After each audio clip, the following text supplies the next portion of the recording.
নমস্কার বন্ধুরা, আমার ছোট্ট গোপাল চ্যানেলে তোমাদেরকে আবারও স্বাগত।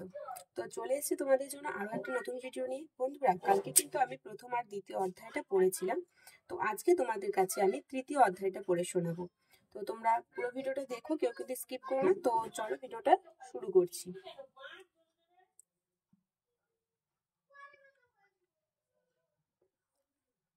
তো বন্ধুরা, আমি তৃতীয় অধ্যায়টা পড়ছি।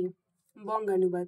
অর্জুন বলিলেন, হে জনার্দন, কর্ম হইতে যদি জ্ঞানী তোমার মতে শ্রেষ্ঠ হয়, তবে হে কেশব, তুমি আমাকে কি জন্য এইরূপ ভয়ঙ্কর হিংসাত্মক কার্যে নিযুক্ত করিতেছ? কখনো জ্ঞানের আবার কখনো কর্মের প্রশংসা করিয়া আমাকে মোহগ্রস্ত করিতেছ। এখন জ্ঞান ও কর্মের মধ্যে কোনটি শ্রেষ্ঠ, নিশ্চয় করিয়া বলো। শ্রী ভগবান বললেন, হে অর্জুন, আমি পূর্বেই বলিয়াছি, জ্ঞানীর জ্ঞানযোগ্য ও কর্মীর কর্মযোগ এই দুই প্রকার নিষ্ঠা আছে। কর্মানুষ্ঠান ছাড়া জ্ঞান জন্মে না। আবার চিত্তশুদ্ধি ছাড়া সন্ন্যাস নিলে তাহাতে মোক্ষ লাভ হয় না। কর্ম ছাড়া কেহই এক মুহূর্ত থাকিতে পারে না। সকলে আপন গুণে বশীভূত হইয়া কর্ম করিতে বাধ্য হইয়া থাকে। হে মূঢ়, ব্যক্তি কর্মেন্দ্রিয়গুলি সংযত পূর্বক মনে মনে বিষয় চিন্তা করে, সেই ব্যক্তিকেই মিথ্যাচারী বলা হয়। হে অর্জুন, যে ব্যক্তি মনের দ্বারা ইন্দ্রিয় সকল সংযত করিয়া কর্মেন্দ্রিয়গুলির দ্বারা আসক্তিহীন ভাবে কর্ম করেন, তাহাকে শ্রেষ্ঠ জানিবে। তুমি সর্বদা কর্ম করো। কর্মত্যাগ অপেক্ষা কর্ম করাই উচিত। যদি কর্ম না করো, তাহলে শরীর রক্ষা হইবে না।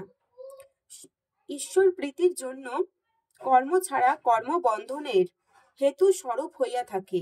সেজন্য হে কৌন্তেয়, তুমি ঈশ্বরের প্রীতির জন্য আসক্তিহীন ভাবে কর্ম করো। সৃষ্টির আদিতে প্রজাপতি ব্রহ্মা যজ্ঞ সহকারে প্রজা সৃষ্টি করিয়া বলিয়াছিলেন, এই যজ্ঞানুষ্ঠান করিয়া তোমার উন্নতি ও ইষ্ট লাভ হোক। যজ্ঞ হবি দ্বারা তোমরা দেবতাগণকে তৃপ্ত করো, দেবতারাও তোমাদের সুখী করেন। এরূপ উভয় পক্ষের মঙ্গল হইবে। যজ্ঞে দেবতারা তোমাদের ইচ্ছানুরূপ ফল প্রকৃতি ভোগ্য বস্তু দান করিবেন। সেই সব দেব প্রদত্ত বস্তু দেবতাদের উদ্দেশ্যে নিবেদন না করিয়া যে ভোগ করে সে চোর।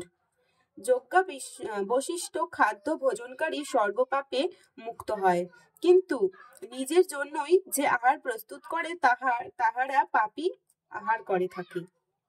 বৃষ্টিতে অন্যের উৎপত্তি, অন্যের জীব, আবার যজ্ঞ হইতে মেঘ ও কর্ম হইতেই যজ্ঞের সৃষ্টি। কর্ম হইতে দেবতার সৃষ্টি। বেদ পরমেশ্বর হইতে সৃষ্ট। সেই সর্বব্যাপী পরমেশ্বর নিত্য যজ্ঞে বিরাজিত হইয়াছেন। হে পার্থ, ইন্দ্রিয়ে আসক্ত যে পাপাত্মা এই প্রকার প্রদর্শিত কর্মচক্রের অনুষ্ঠান করে না, সেই ব্যক্তির জীবনই বৃথা। যার আত্মাতেই প্রীতি এবং আত্মাতেই তৃপ্তি, আত্মাতেই তুষ্টি, সেই প্রকার আত্মবান পুরুষের কিছুই আর করণীয় থাকে না। এই প্রকার আত্মারাম ব্যক্তির এই জগতে কর্মের দরকার হয় না। কর্মত্যাগ করিলেও তার পাপ পুণ্য নাই। তাহাকে মুক্তি লাভের আশায় কাহারও শরণ লইতে হয় না। সেজন্য কামনাহীন ভাবে কর্মনীয় কর্ম করো, কারণ অনাসক্ত ভাবে কর্ম করিয়া পুরুষ মুক্তি লাভ করে। জনক প্রভৃতি মহাত্মারা কর্ম দ্বারাই সিদ্ধি লাভ করিয়াছেন। সেজন্য লোক শিক্ষা হেতু ও তোমার কর্ম করা উচিত। শ্রেষ্ঠ ব্যক্তিরা যাহা করেন, সাধারণ ব্যক্তিও সেই কার্য করে। শ্রেষ্ঠ ব্যক্তি যাহা স্থির করেন, সাধারণ লোক তাহাই মানিয়া চলেন। ত্রিভুবনে আমার কিছুই করণীয় নাই, না পাবার আশা, না তবু আমি কর্মে নিযুক্ত হইয়াছি।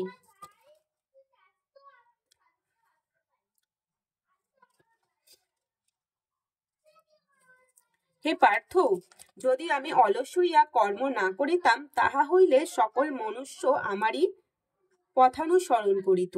যদি আমি কর্মে বিরত হই, তাহা হইলে জনগণ কর্ম অভাবে উৎসন্ন যাইবে, ফলে সকলেরই আমারই দোষে নষ্ট হইয়া যাইবে। হে ভারত, অজ্ঞানীগণ কর্মাসক্ত হইয়া যেরূপ কর্ম করিয়া থাকে, জ্ঞানীগণ হীনভাবে লোকশিক্ষার নিমিত্ত সেইরূপ কর্ম করিয়া থাকেন। কর্মে আসক্ত জ্ঞানহীন ব্যক্তিগণের আমি বুদ্ধিভেদ জন্মাই, কারণ বিদ্বান ও জ্ঞানীগণ যোগযুক্ত হইয়া সকল কার্য নিজে করিয়া অপরকেও কর্ম নিযুক্ত করিয়াবে। কর্মসমূহ হইয়া থাকে প্রকৃতির গুণ সমূহের দ্বারা, কিন্তু দ্বিমূঢ় ব্যক্তি অহংকার বশে মনে ভাবে আমিই কর্তা। হে মহাবাহু, প্রকৃত গুণ ও কর্মের বিভাগ যে জ্ঞাত আছে, সে জানে যে গুণের আশ্রয়েই সকল গুণ থাকে, অতএব যে আমি করি ইহা মনে করে না। প্রকৃতির গুণে মোহাবিষ্ট হইয়া যে সকল মূঢ়গণ বিষয়াসক্ত হয়, সর্বজ্ঞ জ্ঞানীগণ এইরূপ মূঢ়কে বিচলিত করিতে সমর্থ হয় না। অতএব তুমি সমস্ত কর্ম আমাকে অর্পণ করিয়া শ্রী ভগবানে মন অর্পণ করিয়া মমতা শূন্য ভাবে জ্ঞানীগণ আপন প্রকৃতি অনুসারে কর্ম করেন, কারণ সকল প্রাণী নিজ নিজ স্বভাব অনুসারে চলেন। কাজেই ইন্দ্রিয় নিগ্রহে কি হইবে, স্বভাবই বলবান। সকল ইন্দ্রিয়েরই নিজ নিজ বিষয়ে আসক্তি এবং বিদ্বেষ অবশ্যম্ভাবী, এই দুটিরই বশীভূত হওয়া উচিত নয়। ইহারা জীবের পরম শত্রু বলিয়া জানিবে। পরের ধর্ম সর্বাঙ্গ সুন্দর হইলেও বিকলাঙ্গ আপন ধর্মই শ্রেষ্ঠ। আপন ধর্মে মরণ জন্ম মঙ্গলজনক, কিন্তু পরের ধর্ম ভয়াবহ জানিবে। অর্জুন বলিলেন, হে কৃষ্ণ, মানবের পাপ করিবার ইচ্ছা না থাকিলেও কে তাহাকে পাপাচার করায়?